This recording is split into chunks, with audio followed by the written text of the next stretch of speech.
quelques instants, nous voulons continuer encore quelques instants à louer le Seigneur. Amen. Amen. Dire combien son nom est grand, combien son nom est merveilleux, combien son nom est victorieux. Amen. Alléluia. Amen.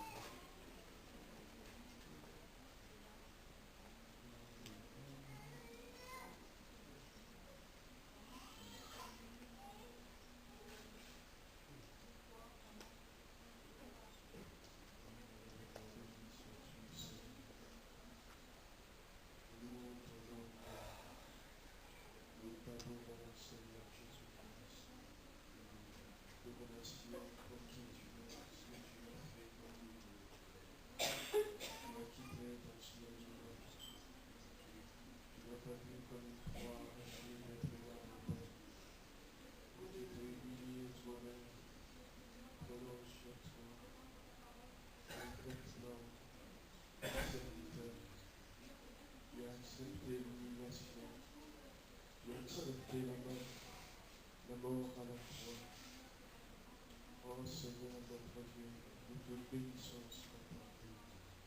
Nous nous prosternons devant toi. Amen. Nous réalisons ce que tu as fait pour nous. Oui. La grandeur de ton amour. Et c'est ce qui est le plus important. Seigneur. Amen.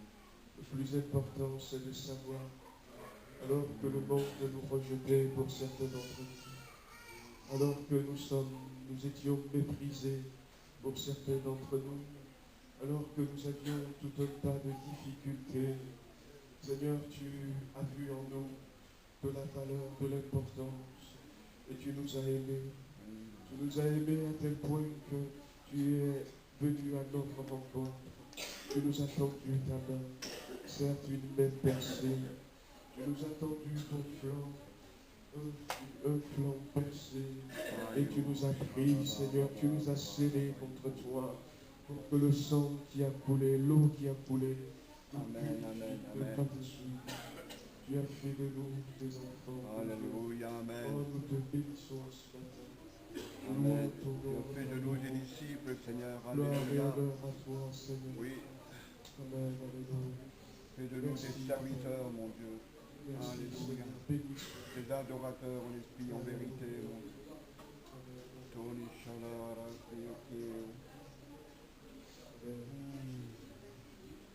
Voilà, on va demander à notre pasteur Bertrand de lire un passage pour la Sainte Seine. Ceux qui sont baptisés par immersion vont se mettre tout à l'heure debout et le frère passe la lecture de ce passage. Amen, amen. Alléluia. Gloire au Seigneur. Nous allons lire dans Exode chapitre 16.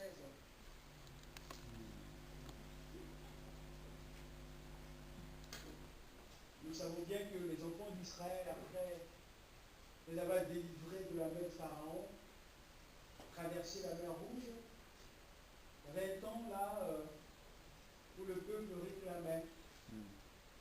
Et là, Dieu va démontrer encore son amour, sa providence. Et ce matin, si quelqu'un là, j'aimerais lui dire aussi que Dieu, c'est un Dieu de providence. Amen. Il est vraiment un Dieu de providence. C'est-à-dire que là où il n'y a rien, le désert, où il y a la terre inerte, le Seigneur peut pousser des choses. Oui, amen. Et là, Dieu va démontrer ce qu'il est dans notre vie. Et nous devons savoir ce matin que si on est là, on est Dieu de providence. Alléluia. Si tout autour de nous, on voit qu'il n'y a personne qui peut nous venir en aide, on peut voir ce Dieu qui est dans le ciel, capable de faire un miracle dans notre vie. Amen. Et là, la Bible dit que le Seigneur dit à Moïse du haut du ciel: je vais faire pleuvoir du pain sur vous. Dieu va rassurer son peuple. Dieu va dire à son peuple, dire à mon peuple Moïse que je vais leur pleuvoir, je vais leur envoyer du pain. Et ce n'est pas le pain qui vient de l'homme, mais ça vient de Dieu. C'est le pain bio, c'est ça qu'on appelle souvent le pain bio. Et là, Dieu va envoyer du ciel le pain bio. Ça, c'est le bio, ça vient de Dieu. Amen. Vous voyez? Je vais faire pleuvoir du pain sur vous chaque jour les gens iront ramasser leur ration de la journée. Ça veut dire que Dieu a nourri son peuple dans le désert lui-même. Et c'est Dieu qui prend soin de l'Église dans des moments de difficulté. L'Église ne doit jamais omettre cela. L'Église doit toujours fixer son regard sur Dieu et sur Dieu seul. Amen. Et là, on réalise que Dieu a pourvu pour son peuple. Mais on va voir que la typologie de ce pain, c'était la personne de Jésus qui allait descendre du ciel. Nous avons quelqu'un, Dieu, le Fils, qui était là dans la gloire, qui est venu et qui a donné sa vie pour nous. Et là, Jean va nous dire au chapitre 6. On va lire dans Jean, chapitre 6. L'évangile de Jean au chapitre 6.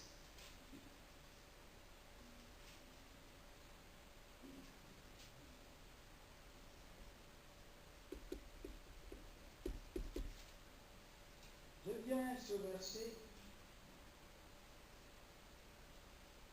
Jésus répondit, oui, je déclare, c'est la vérité. Ce n'est pas par Moïse qui vous a donné le pain du ciel, mais c'est mon Père qui vous a donné le vrai pain du ciel. Car le pain que Dieu donne, c'est celui qui descend du ciel. Là, Jésus parle de lui, de sa personne, de sa propre vie qu'il a donnée. Et on va voir ici ce matin, nous nous approchons de l'œuvre de la croix, ce que Jésus a accompli. Cette symbole que nous allons prendre ce matin, le pain et le vin, ça symbolise que Jésus a accompli lui-même à la croix par son corps, par son sang qui a été coulé. Et ce matin, et ce pain et ce vin nous réconcilient avec le Seigneur encore ce matin. Amen, amen.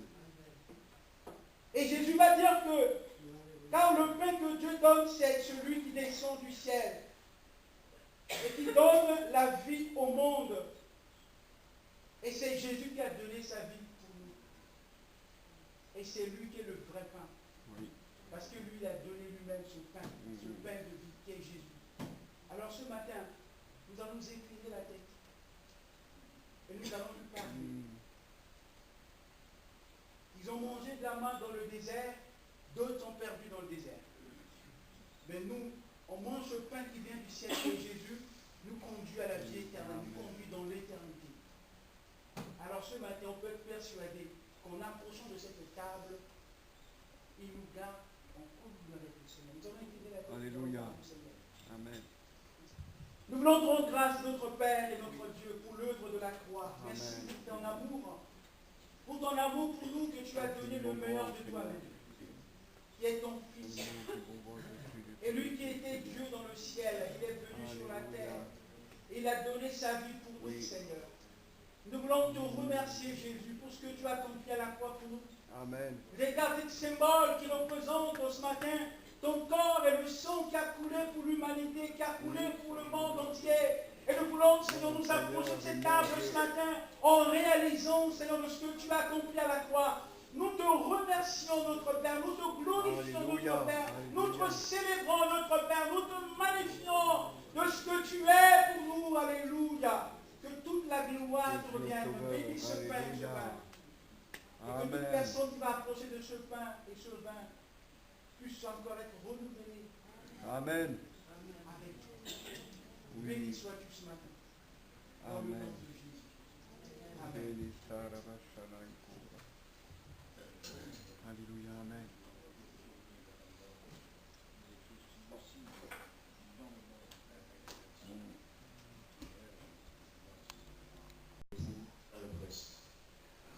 Et on aurait pris ce sens, cette signification.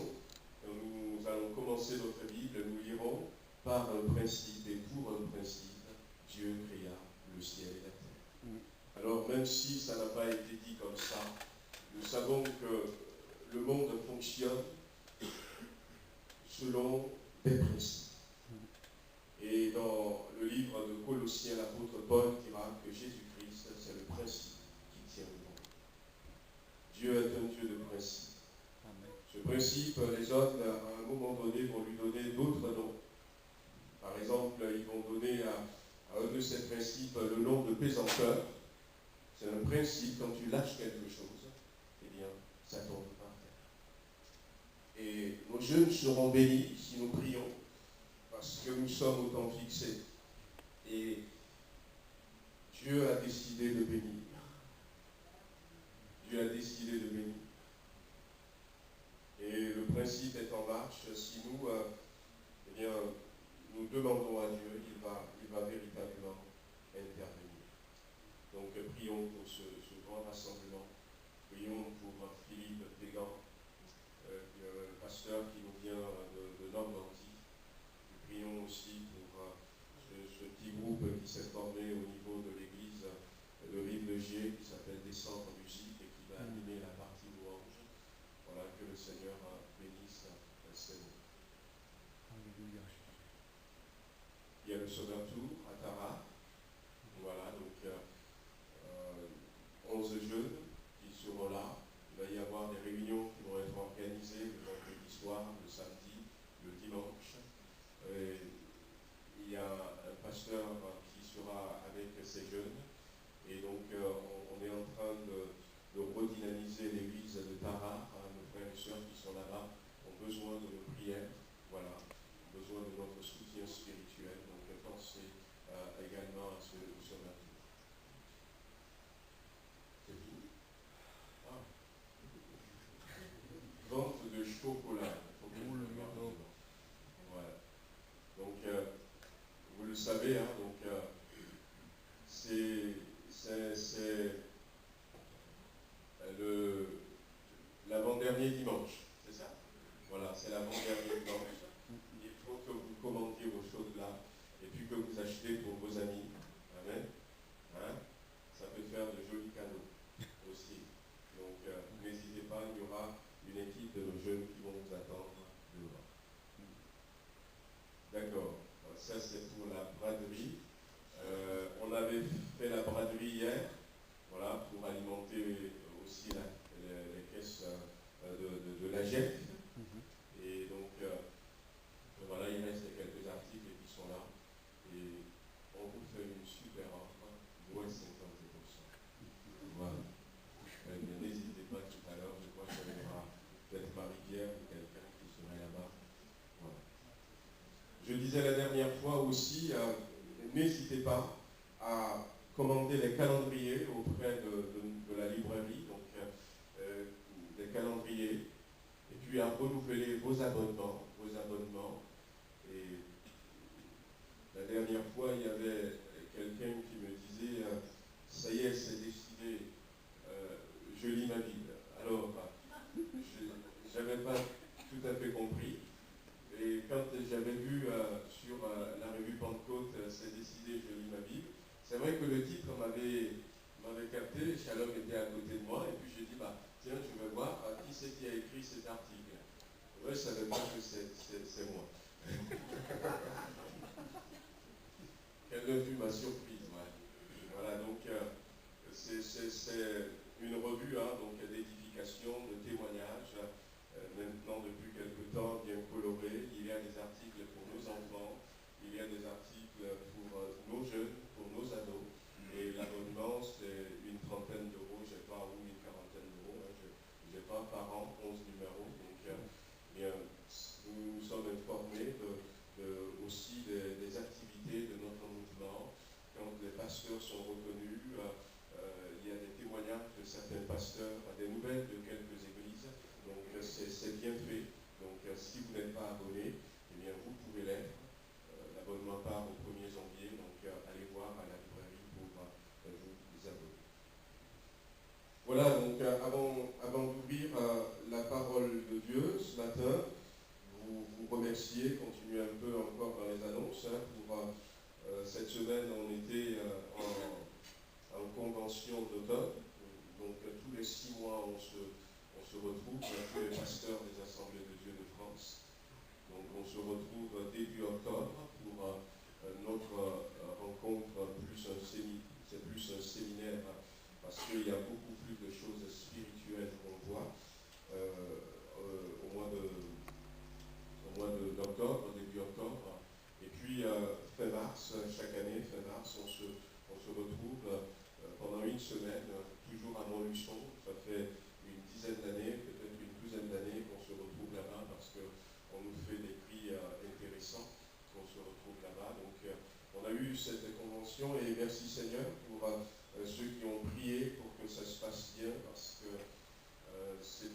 si le mouvement était quand même attaqué, le mouvement était attaqué, et on redoutait comment est-ce que ça allait se passer, mais à la fin, on pouvait dire Eunice, c'est le nom de la mère de Timothée. Ouais, sa grand-mère s'appelait Eunice, et Eunice veut dire heureusement victorieuse. Voilà. Heureusement victorieuse, on a bien terminé, on a commencé, c'était un peu compliqué, et puis le mercredi matin, voilà, on sentait que si ça continue comme ça allait mal finir, et puis le Seigneur avait posé sa main, et nous avons bien terminé, nous avons très très bien terminé, et je crois que le mouvement a tourné une page, et le mouvement est reparti à nouveau avec un nouvel élan. Notre mouvement, il ne faut pas oublier qu'il est attaqué. Nous avons des églises, on a des églises indépendantes, on a des églises en France qui croient à la pentecôtisme. Mais le seul mouvement français qui est un mouvement de Pentecôte, c'est notre mouvement. Je prendrai un dimanche après-midi dans les semaines, dans les mois à venir, où on va pouvoir revoir un peu l'histoire de notre mouvement depuis les années 30, où le pentecôtisme va venir en France jusqu'à aujourd'hui. Et ça nous aidera à comprendre mieux notre mouvement, peut-être mieux son fonctionnement. On parle des fois de l'UNADF. L'UNADF, c'est l'ensemble de nos églises, c'est l'union de nos églises, c'est la convention. Quand on se retrouve comme ça, c'est sous l'égide de l'UNADF. Et puis on parle aussi, donc l'UNADF, c'est l'Union nationale des assemblées de Dieu de France.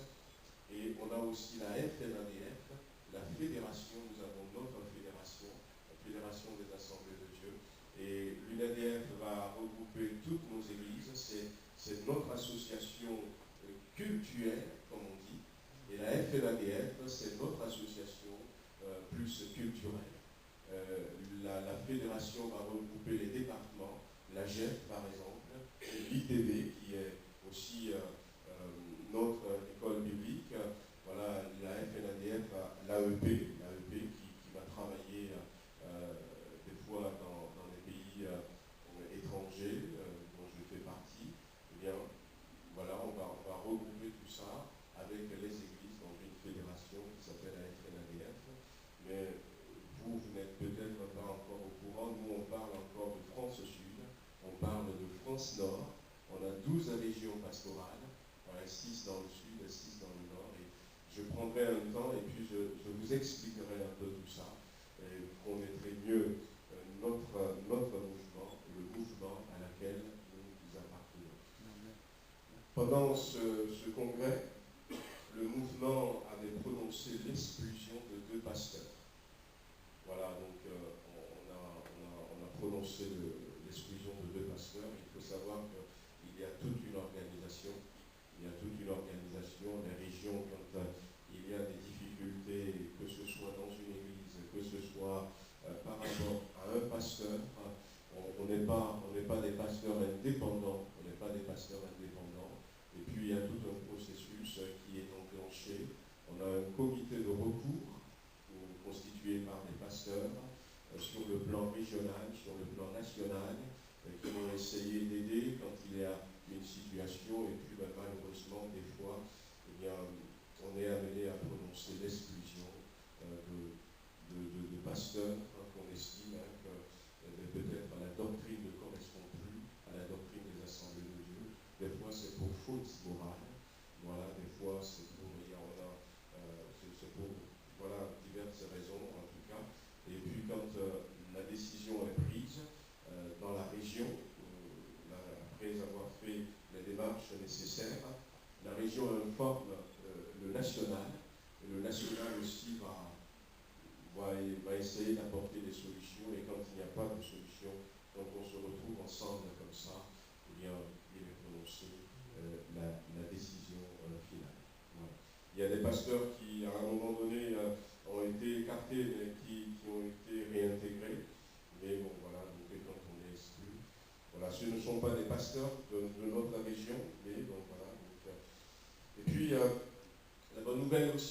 que cette année, à partir du mois de septembre, comme ça, on recense les jeunes et les moins jeunes, des fois, qui veulent servir le Seigneur, parce que nous avons besoin de pasteurs.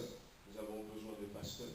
Et chaque année, à partir de septembre, il y a des jeunes, des moins jeunes qui se lèvent pour rentrer dans le ministère pastoral, pour commencer un cursus de formation pastorale.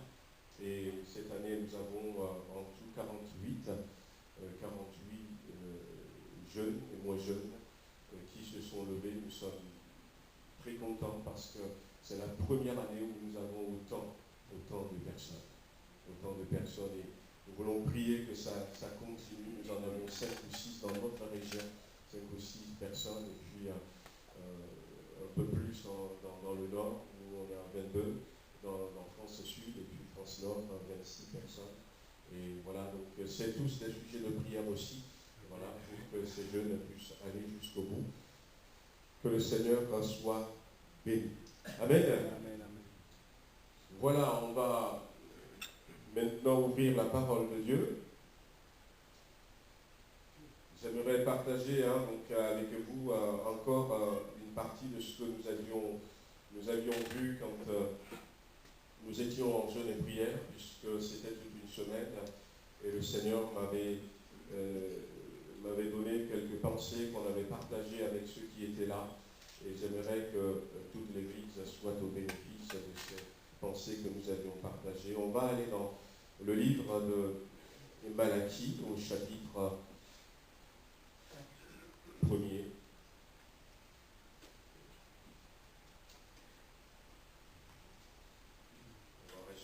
On restera essentiellement sur ce chapitre.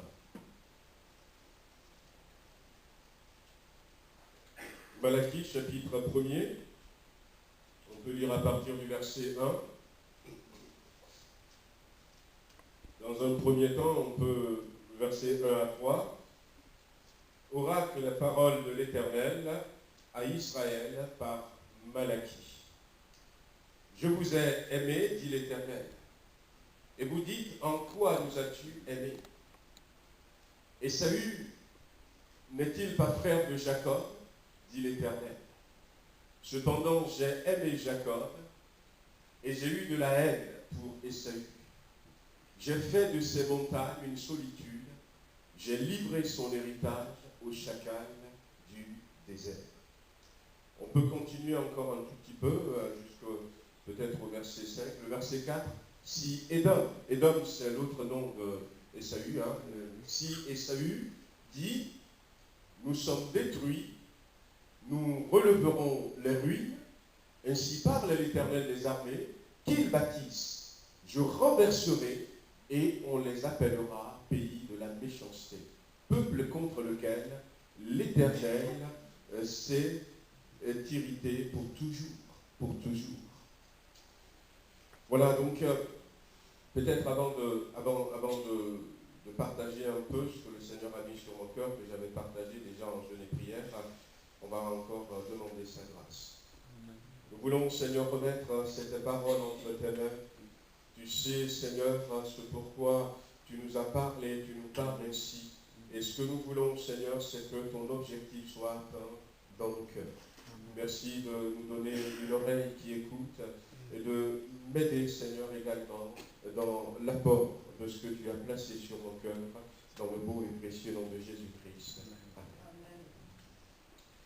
D'abord, avant de revenir sur ces paroles, vous dire un peu pourquoi est-ce que le Seigneur nous parle de cette manière. Et parce que nous avions aussi, pour ceux qui étaient là, je l'avais dit déjà, ceux qui étaient là, on avait vécu une semaine pendant ce temps de jeûne et prière.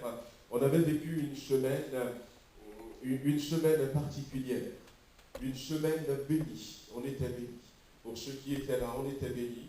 Mais il a fallu passer par là, il a fallu entendre ces choses, et il a fallu accepter ce que Dieu veut de nous pour que nous puissions rentrer dans cette bénédiction.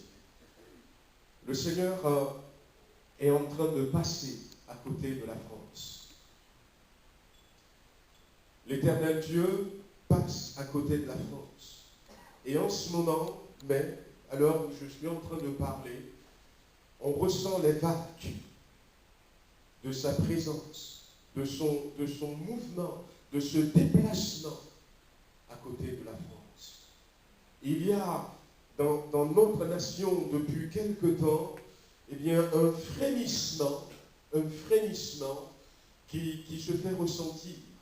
Et ce que nous avions vécu cette semaine de jeûne et prière, ça fait partie de ça. Il y a d'autres personnes qui vivent ça. Il y a un jeune qui était venu au congrès pour inviter les jeunes de nos assemblées pour l'été prochain. Et quand tu entends ce jeune qui dit, mais je veux que les jeunes se mobilisent et qu'ils aillent dans les villages, qu'ils aillent dans les villes pour proclamer que Jésus-Christ est Seigneur, pour proclamer que Jésus-Christ est vivant. Et on sent qu'il est en train de se passer quelque chose. Et puis, il y avait aussi le pasteur Christian Blanc, qui est pasteur chez nous, mais qui est actuellement président du CNEF, et qui nous disait qu'il y a des mouvements en France, des mouvements qui ne sont pas du tout des mouvements pentecôtistes, et qui commencent à demander à Dieu un réveil, qui commencent à prier pour dire, Seigneur, nous avons besoin de ton Esprit Saint en France. Et ils ont commencé à vivre quelque chose. Dieu est en train de passer à côté de la France.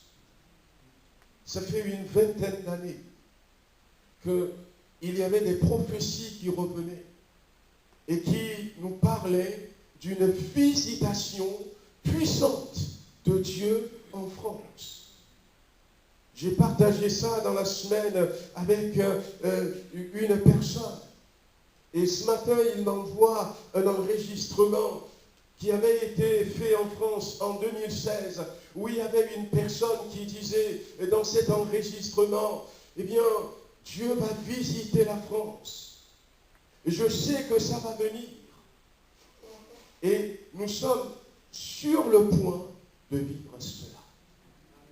C'est aussi pour ça que je dis que Dieu va bénir nos ados et nos jeunes.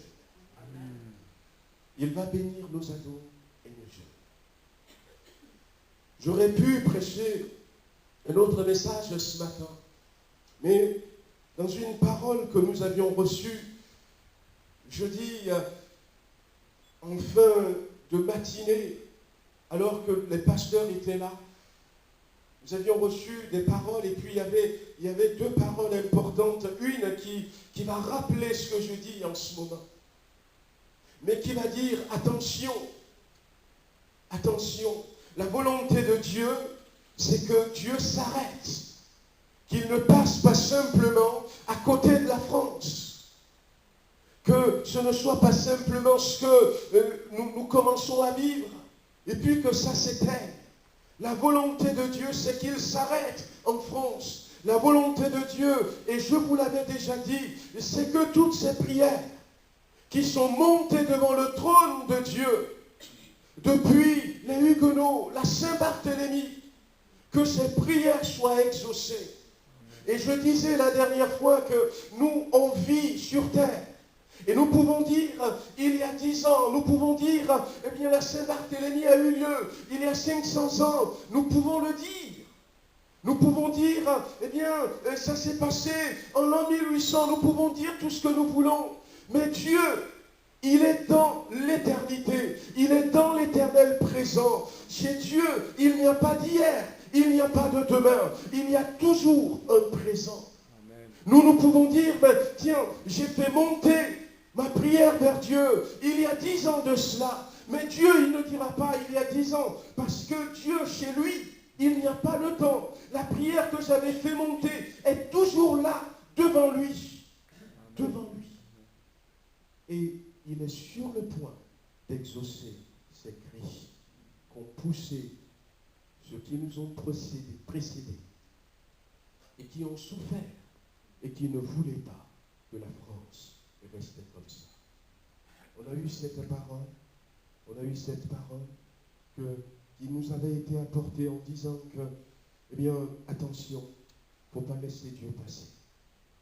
Il ne faut pas laisser Dieu passer. Mais il faut qu'il s'arrête.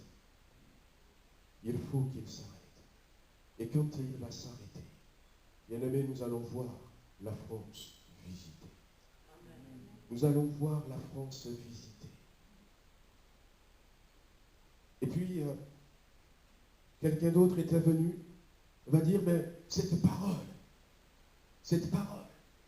que Dieu est à côté de la France, et que nous allons voir la France visiter, c'était des pasteurs.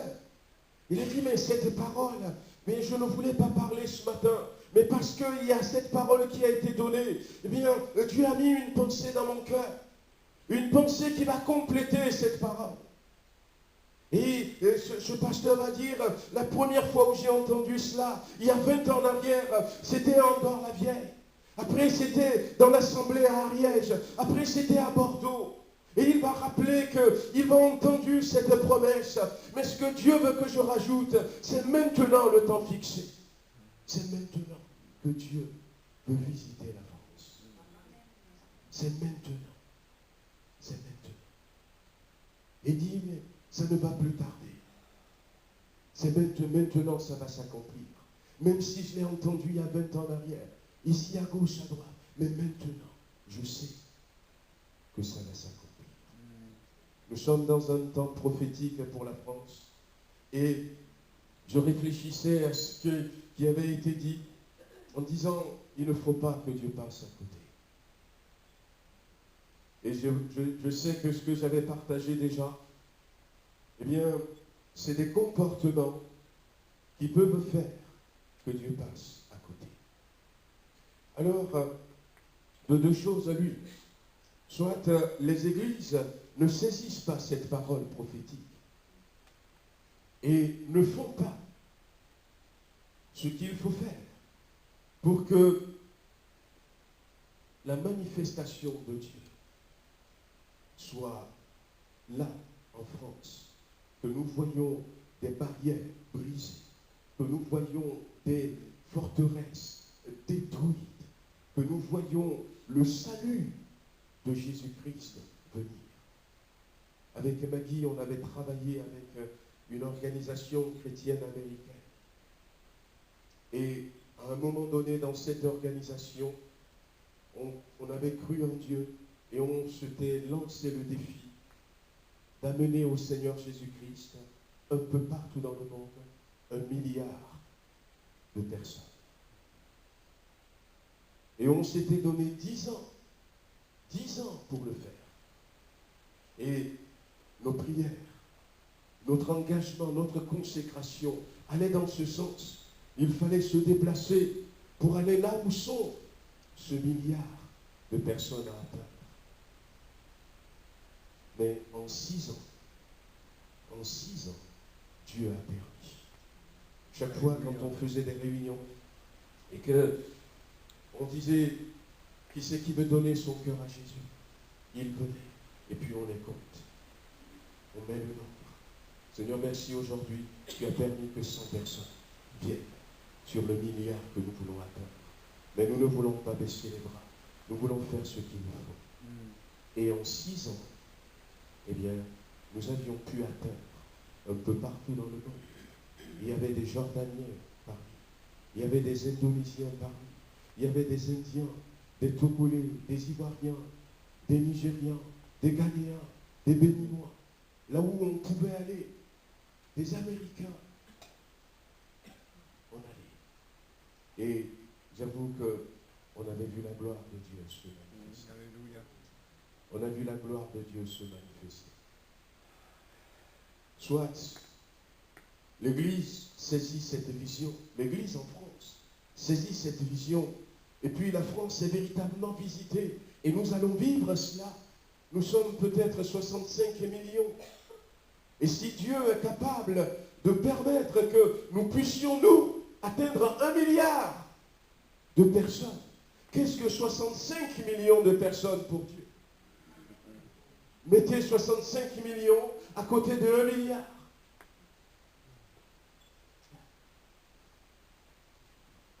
Nous avons vu des villes entières bouleversées. Le réveil du Guatemala. Les présidents ce qui était marqué dans le livre de Jonas, où le roi a entendu la voix de Dieu.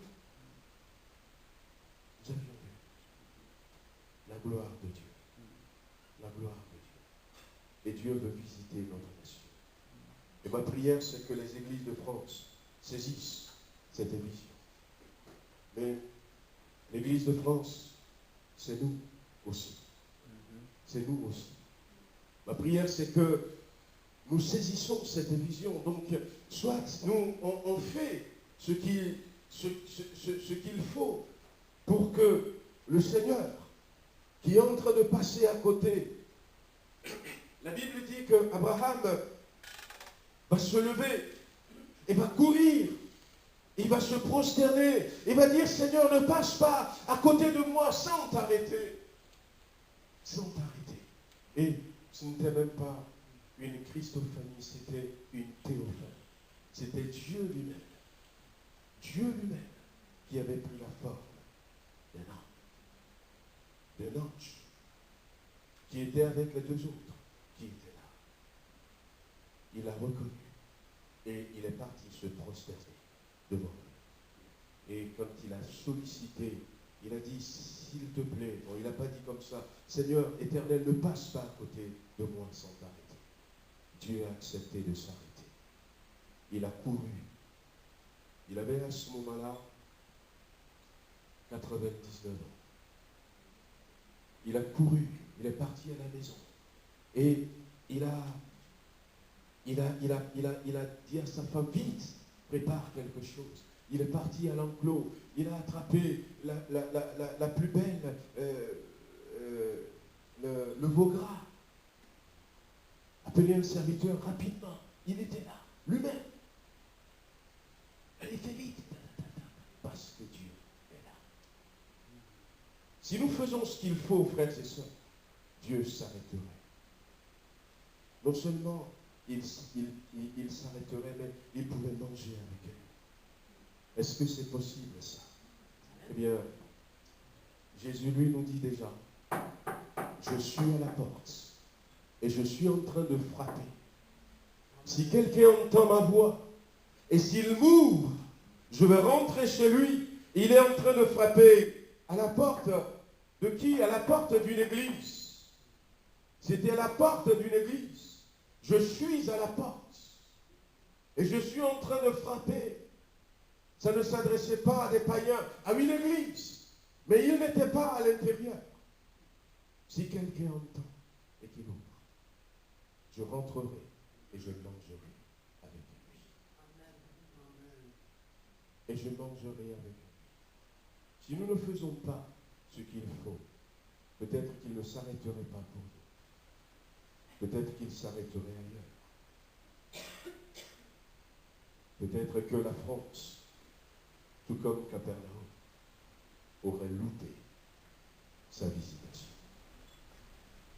Voyez-vous, quand on va aller en Israël, on a prévu d'aller à Capernaum. Et quand on sera à Capernaum, je vous le dis déjà, écoutez, ça fait partie des commentaires que je vais faire sur place, mais je vous le dis déjà pour ceux qui vont. Vous allez voir que la ville de Capernaum est restée une ruine. Ruine. Personne n'habite plus.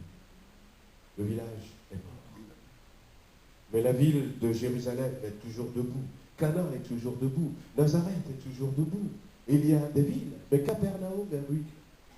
Parce que Jésus a dit à un moment donné, Capernaum, tu as raté l'époque de ta visitation. Ta ville te sera laissée en ruine. Aujourd'hui, cette ville est restée en ruine. En ruine.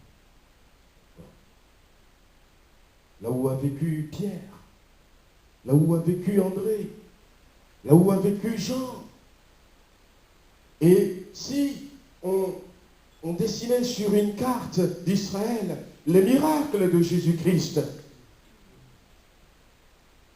c'est dans Capernaum qu'il y a eu le plus grand pourcentage de miracles. Ouais. Mais ils ont loupé l'époque de leur visitation. Et moi, je ne veux pas que la France loupe cette époque de visitation. Parce que ce qui se passe en France maintenant, et qui nous arrive là, qu'on n'arrive plus à supporter, eh bien ça va être peut-être 10 fois pire si la France loupe sa visitation. Alors, le passage que j'avais lu, voyez-vous, il y a ces versets dans la Bible, c'est étonnant parce que Dieu dit, Ésaü et Jacob ne sont-ils pas frères?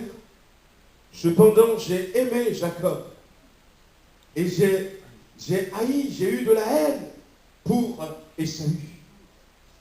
Et avoir de la haine, mais c'est Dieu qui parle, le Dieu d'amour, mais qui dit quand même que j'ai eu de la haine. Et il va dire, j'ai fait de ces montagnes une solitude, j'ai livré son héritage au chacal. Et même s'il dit, allez, je vais reconstruire, ainsi parle l'Éternel, qu'ils rebâtissent, je vais renverser ce qu'ils vont construire. Mais pourquoi? C'est la question. Même si certaines versions de la Bible et ailleurs, parce que ce n'est pas seulement dans Malachie que Dieu va parler de ça. Ça va être dit dans le Nouveau Testament même également, où des versions vont dire « J'ai préféré Jacob à Ésaü parce qu'ils veulent atténuer un peu le sentiment de Dieu. » Mais ce que Dieu est en train de dire ici, c'est que, eh bien, il a écarté. Il a écarté. Il y a quelques versions qui même ont utilisé « détester ». J'ai détesté Ésaü. Il y a quelques versions qui ont dit « j'ai écarté ». J'ai écarté. Et ma prière, c'est que Dieu ne nous écarte pas. Dieu ne nous écarte pas. Mais pourquoi est-ce que Dieu est allé jusque-là? Eh bien, la chute se trouve dans ce chapitre. La première des choses, au verset 6. Un fils honore son père. Un serviteur honore son maître. Si je suis votre père, où est l'honneur qui m'est dû? Je vous disais tout à l'heure que Abraham, malgré ses 99 ans, quand il avait compris que c'est Dieu, il s'était levé alors qu'il était sous ce genêt, je crois.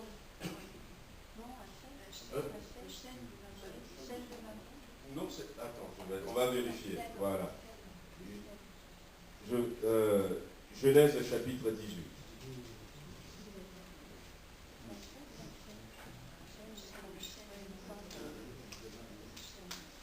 Oui, voilà. L'Éternel lui est apparu parmi...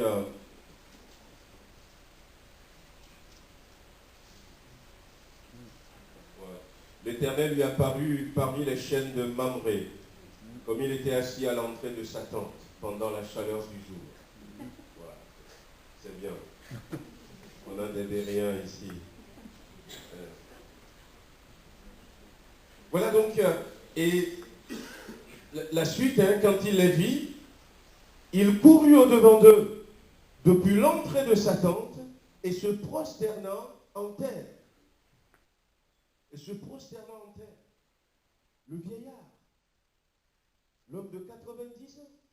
Et en plus, à ce moment-là, Abraham attendait l'accomplissement de sa promesse. Dieu lui a dit, je te donnerai un enfant de Sarah. Et il ne l'a pas encore. Et puis finalement, il y a eu l'aventure avec Agar qui a donné naissance à Ismaël. Mais Dieu est revenu simplement pour dire, eh bien, ce n'est pas ce que je t'ai promis. Je ne suis pas dedans. Et il était là, il y a peut-être la déception dans le cœur. Il y a l'impatience qui était là. Mais quand il a vu Dieu, c'est Dieu. C'est Dieu. Peu importe, il a couru se prosterner. Et Dieu dit, si je suis un père, où est l'honneur? Où est l'honneur? Quand on lit un peu la suite, voyez-vous, si je suis un maître, où est la crainte qu'on a de moi? dit l'Éternel des armées, vous, dit l'Éternel des armées, à vous, sacrificateurs, qui méprisez mon nom. Dieu dit ici qu'on ne l'honore pas, on ne le craint pas, et on méprise son nom. Le verset 7, vous offrez sur mon autel des aliments impurs. Et vous dites, en quoi t'avons-nous profané? Et il y en a même qui disent, la table de l'Éternel est méprisable. Il y en a qui ont de ces attitudes. On peut mépriser Dieu. On peut mépriser l'Église. On peut ne pas prendre l'Église au sérieux. Et c'est ce que Dieu continue de dire. Il dit, mais allez, au verset 8 à la fin, offre à ton gouverneur ce que tu me donnes. Est-ce qu'il te recevra? C'est Dieu qui parle. Quand vous offrez en sacrifice une bête aveugle, est-ce que ce n'est pas mal? Quand vous en offrez une boiteuse ou infirme, n'est-ce pas mal? Offre-la donc à ton gouverneur. Te recevra-t-il bien? Te fera-t-il bon accueil? Et Dieu est en train de dire ici, eh bien, on ne m'honore pas, on ne me craint pas, on méprise mon nom. Et on dit, eh bien, il n'y a rien de mal. On a avec moi des attitudes que nous ne permettons pas d'avoir avec nos gouverneurs. Il faut, si nous voulons que Dieu s'arrête, que nous changions les choses. Parce que celui qui va faire le miracle, celui qui va faire en sorte qu'il y ait un changement en France, ce n'est pas le maire, ce n'est pas le gouverneur, ce n'est pas mon patron. Ce n'est pas mon patron.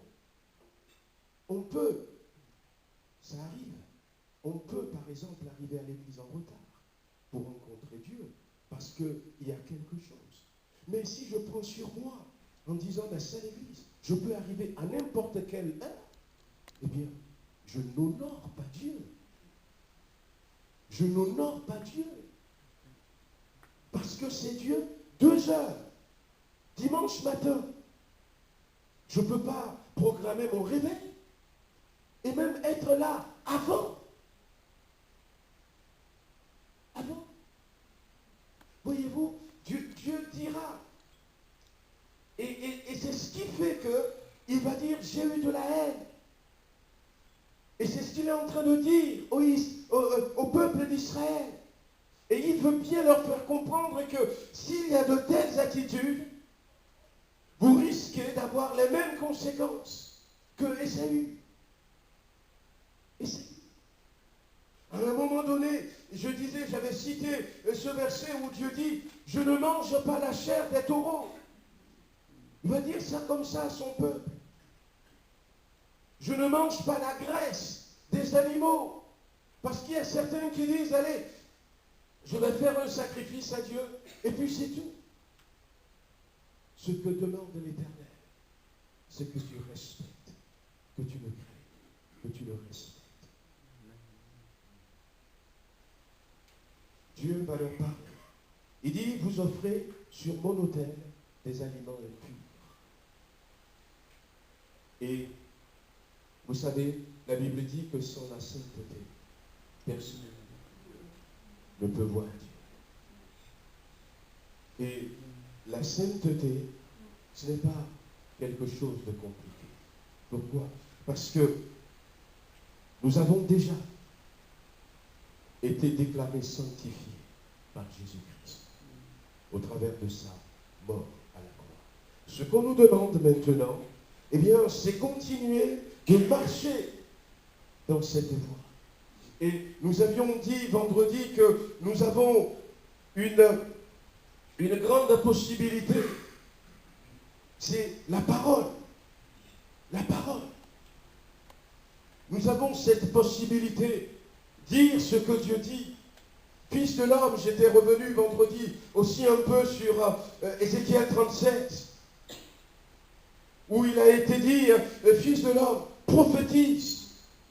Dieu veut faire un miracle, mais dis la parole. Dieu n'a pas claqué des doigts pour que ses ossements ressuscitent. Et je vais donner quelques exemples. Nous avons besoin de prier. Nous avons besoin de prendre autorité. Nous avons besoin d'écarter ces comportements que Dieu juge impurs. impur, si nous voulons que le Seigneur s'arrête à côté de nous. Frères et sœurs, il y en a même qui disent la table de l'Éternel est méprisable. Moi, ça m'avait fait penser à la Sainte Seine. À la Sainte Seine. Il y avait une fois, eh bien, il m'est arrivé déjà dans mon parcours chrétien, un dimanche matin, de ne pas prendre la Sainte Seine. Ça m'est déjà arrivé. Parce que, eh bien, j'avais jugé que eh bien, je n'étais pas dans un état. J'avais compris que la Sainte Seine, ce n'est pas de l'amusement. D'ailleurs, la Bible dit que vous prenez la Sainte Seine de manière indigne. Et c'est pour ça qu'il y a beaucoup de malades au milieu de vous. Ça veut dire d'ailleurs que c'est en marche. J'avais compris que ça ne sert à rien que de me lever aux yeux des frères et des sœurs et de dire je vais participer à la Sainte Seine alors qu'il y a des choses que je n'avais pas réglées. Et que j'attire sur moi-même une conséquence négative. Il y en avait un qui avait été frappé, qui distribuait la Sainte Seine et qui avait été frappé. Et puis finalement, on avait appris, malheureusement c'est un lien, c'est pour ça qu'à la veillée on avait eu un temps de prière de délivrance. Eh bien, il était dans des liens de pornographie. C'est vrai que c'est des choses que personne ne voit. Mais tu ne peux pas regarder ces choses à la télé, tu ne peux pas avoir une vie comme ça. Et puis le dimanche matin, tu viens à l'église, même si le frère ne sait pas. Et puis on te dit, tiens, viens distribuer la Sainte Seine. Et puis tu te lèves, comme si, eh bien, il y avait une personne un jour, alors que c'était une personne qui était proche de moi. J'avais oublié ce témoignage. Et c'était Maggie qui me l'avait rappelé. Et puis, elle était venue, on l'attendait, c'était une célébration, ce n'était pas un dimanche matin, c'était un samedi après-midi. Et elle était venue, et quand elle était venue, eh bien, j'avais pas du tout envie de l'embrasser, cette personne. J'avais pas du tout envie de l'embrasser. Et puis, c'était tellement flagrant que, eh bien, on s'était dit, mais qu'est-ce qui s'est passé? Qu'est-ce qui s'est passé entre toi et c'est une cousine? Mais vous vous entendez bien, tu l'aimes bien, mais pourquoi est-ce que... Et puis j'ai dit, écoute, je ne sais pas pourquoi est-ce que j'ai eu cette réaction. Et à la fin de la cérémonie, eh bien, j'ai appris que, avant de venir, elle était avec un homme. Elle n'était pas encore mariée. Elle était en copinage. Mais ça, c'est de l'impudicité, c'est ce que la Bible dit. Et après, la personne me disait, je ne sais même pas si elle a eu le temps de prendre sa douche avant de venir. Moi, je ne savais pas. Mais Dieu le sait.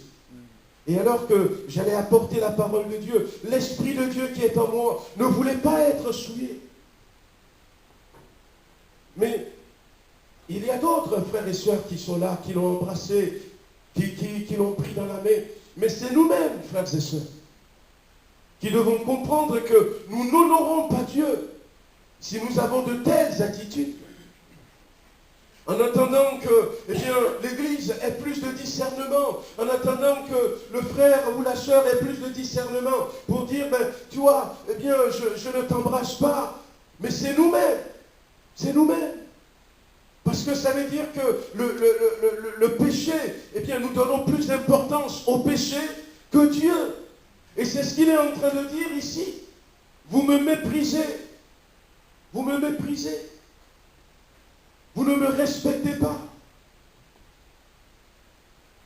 Respect dans la prophétie, par exemple. C'est devenu la mode. C'est vrai. Je pourrais le dire. Quelqu'un d'autre pourrait le dire. Dieu m'a dit. Le Saint-Esprit m'a dit. Mais assure-toi que c'est véritablement lui qui t'a parlé. Parce que si ce n'est pas lui, ça veut dire quoi? Ça veut dire deux choses. D'abord, que tu es en train de mentir au nom de Dieu.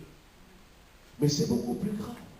Ça veut dire que tu es à la solde d'un autre esprit qui n'est pas du tout l'esprit de Dieu. C'est peut-être ton propre esprit ou c'est peut-être un esprit méchant. C'est pour ça que c'est en tension. Mais si nous prenons ces choses à la légère, nous risquons de tomber dans ce piège. Nous risquons de tomber dans ce piège. Je suis toujours dans Malachie chapitre 1er.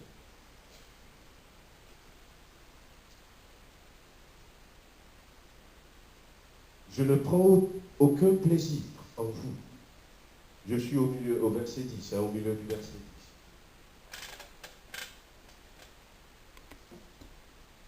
10. Lequel de vous fermera les portes pour que vous n'allumiez pas en vain le feu sur mon autel? Allez juste là. Allez juste là. C'est comme si Dieu dit, en quelque sorte, eh bien, j'ai besoin que quelqu'un ferme la porte de l'église et jette la clé pour que dimanche après dimanche, vous ne venez pas en vain dans ma présence. Lequel de vous fermera la porte, les portes, pour que vous n'allumiez pas en vain le feu sur mon autel? Et il va continuer en disant, je ne prends aucun plaisir en vous, dit l'Éternel des armées. Et les offrandes de votre main ne me sont point agréables. Si Dieu parle comme ça, c'est que nous avons besoin de faire attention. Nous avons besoin de faire attention, frères et sœurs. Et nous sommes dans ce temps de visitation. Et si Dieu nous parle comme ça, c'est parce qu'il ne veut pas que nous rations ce temps. En disant la table de l'Éternel est souillée, verset 12. Et ce qu'elle rapporte est un aliment méprisable. Vous dites, quelle fatigue, et vous le dédaignez. Et ça nous parle aussi. Hein? Quelle fatigue. Encore la réunion. Mais que 2 heures par semaine. Le dimanche matin, 1 heure. 1 heure, ça fait en tout 4 heures par semaine. Et 4 heures par semaine, ça fait très très peu. Ça fait très très très peu. On passe 35 heures maintenant en France au travail. C'est la légalité, même s'il y a certaines qui dépassent. Au Togo, je passais 72 heures.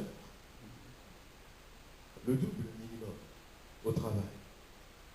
Mais je passais autant, et même plus, avec le Seigneur. Avec le Seigneur. Comme on disait, eh bien, c'était le matin très tôt, qu'on se levait. Et puis on passait du temps dans la prière. Passer du temps en présence du Seigneur. Et de temps en temps, l'Église va déclarer des jeûnes de 3 jours, des jeûnes de 7 jours, des jeûnes de 21 jours. Et quand c'est le moment des jeûnes, tous les matins, on se retrouve à l'église. L'église était pleine. On prie pendant 1 heure. Et bien on va vers nos activités. Et ceux qui le peuvent, ils reviennent à midi. On prie pendant au moins 1 heure. Et puis on va. Et le soir, on a 2 heures de prière. Et on passait ainsi 4 jours pendant les temps de jeûne et prière à l'église. Si ça dure 3 jours, tant mieux. Et des fois, comme bien c'est des moments de jeûne et prière, oh, ça dépend de chacun d'entre nous. Il y a des fois où on se dit, bah tiens, je vais faire un jeûne sec. Donc à ce moment-là, quand je rentre à la maison, je ne vais pas manger. Et du coup, je vais continuer à prier personnellement un peu plus. Oh, des fois, on ne fait pas de jeûne sec. Donc ce soir-là, on rentre à la maison, et bien on va aller préparer et on va manger. Mais avant d'aller se coucher, on va prendre encore du temps. On va prier. Dieu ne nous demande pas de passer tout notre temps avec lui. mais le peu que nous lui consacrons, mais faisons-le avec un respect. Faisons-le avec honneur pour notre Dieu. Quelle fatigue. Quelle fatigue. Et quand Dieu entend ça, eh bien, l'Église me fatigue, la prière me fatigue, la Bible me fatigue. Ben, Dieu nous laisse tranquille, parce que c'est un Dieu. Le Saint-Esprit est triste, mais il nous laisse tranquille. Et des fois, on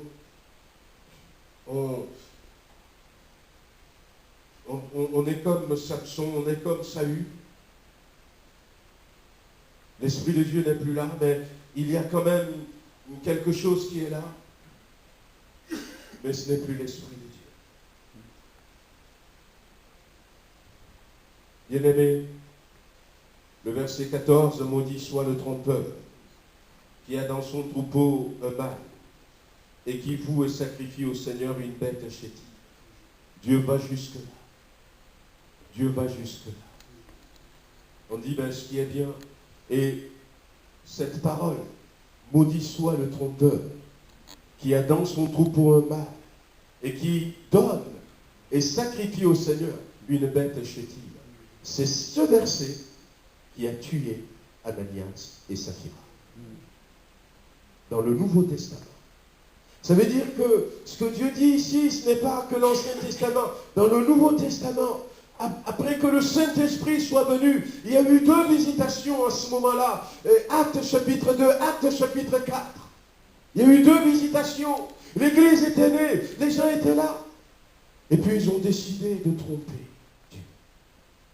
Ils ont décidé de garder le meilleur pour eux-mêmes et d'apporter la bête chétive, de l'offrir à Dieu. Cette parole s'était accomplie. Et combien de fois ça s'accomplit encore aujourd'hui, mais que nous n'arrivons pas à savoir les causes. En Afrique, on dira, c'est un sorcier. En France, on dira, la médecine va vous dire que oui, ça peut arriver. Ouais. Mais combien sont tombés parce qu'ils sont frappés par l'irrespect, par ce manque de crainte de l'Éternel, par ces attitudes de mépris que nous avons devant Dieu. La question que nous devons nous poser, frères et sœurs, est-ce que je peux me présenter comme ça devant mon patron?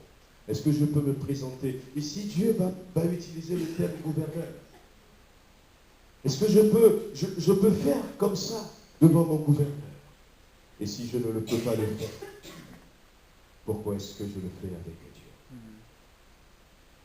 On veut retrouver la crainte de l'État. On veut retrouver la sainteté.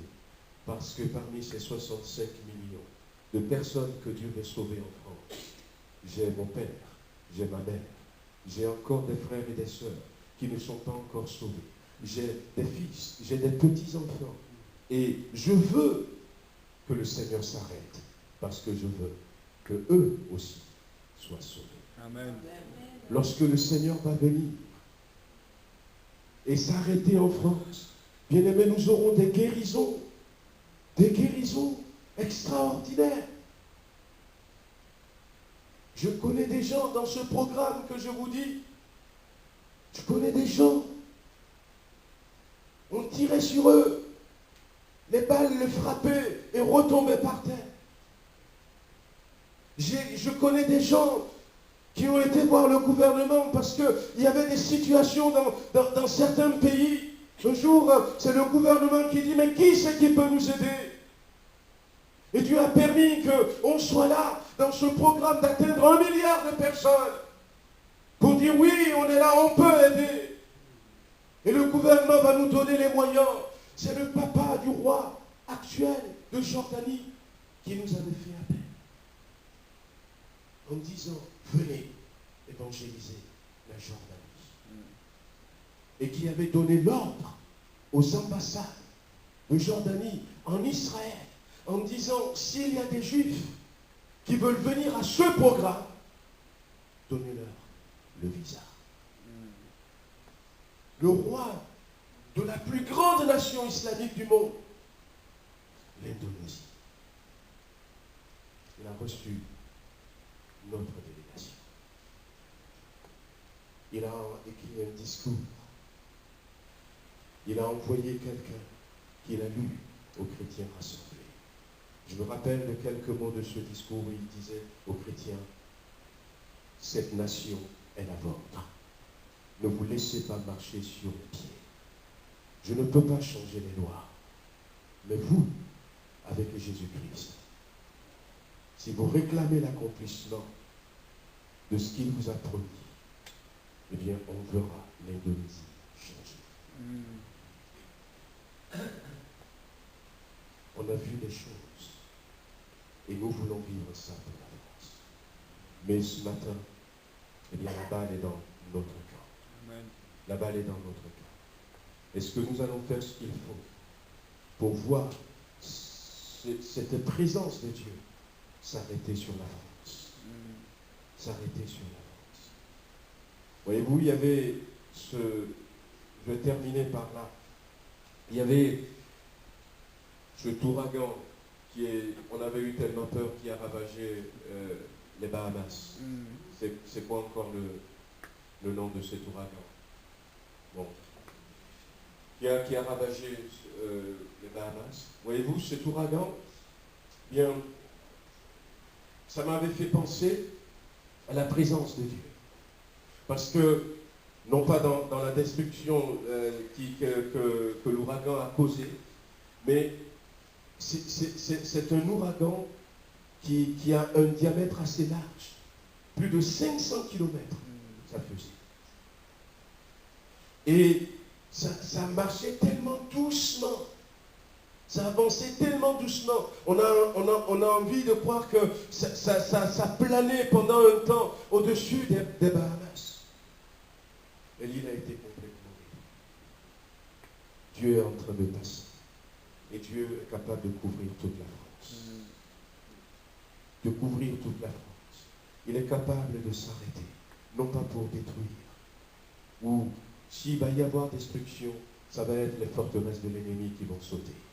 Ça va être les chaînes qui emprisonnent les Français qui vont sauter. Ça va être cet esprit cartésien qui va sauter. Ça va être toutes ces lois contre Dieu qui vont sauter. Ça va être ces lieux qui sont des hôtels dans ce pays, qui retiennent les ténèbres en France, qui vont être bouleversés, qui vont être ravagés.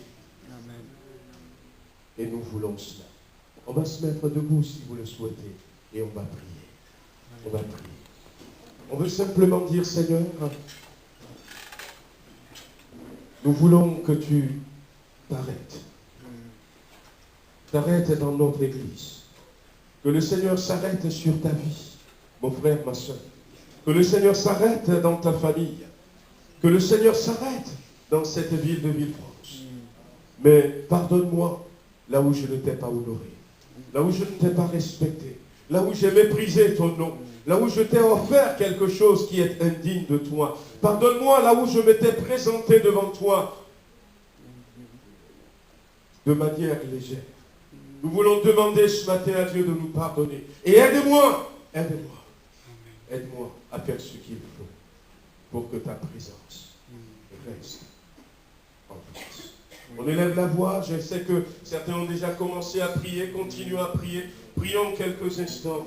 Oui, Seigneur notre Dieu, nous voulons te remercier de ce que toutes ces prières qui sont montées vers toi pour la France ont eu un écho favorable, que tu as décidé de visiter la France, mais de la visiter d'une manière puissante, de la visiter, Seigneur, pour tout changer, transformer dans notre nation, combien nous en avons besoin. Seigneur, merci de ce que nous sentons déjà, ta présence à proximité, mais ce que nous voulons, Seigneur, c'est que tu t'arrêtes. Ce que nous voulons, Seigneur notre Dieu, c'est que tu restes là et qu'il y ait ce réveil en France, ce changement. Seigneur, ce que nous entendons, il y a des villes tout entières qui ont été transformées par ta présence, par la manifestation de ton Esprit Saint. 1 milliard, Seigneur, d'âmes qui ont été sauvées. Et nous croyons, Seigneur, que la France n'est pas beaucoup plus difficile pour toi. Mais ce matin, Seigneur, nous nous humilions devant toi. Te demandons pardon là où nous ne t'avons pas respecté, là où nous ne t'avons pas honoré, là où, Seigneur, nous avons méprisé ton nom, là où nous sommes conduits de manière légère devant toi, Seigneur, là où nous t'avons apporté, Seigneur, la viande chétive et gardé, Seigneur, la grâce pour nous. Seigneur, tu vois toutes ces choses.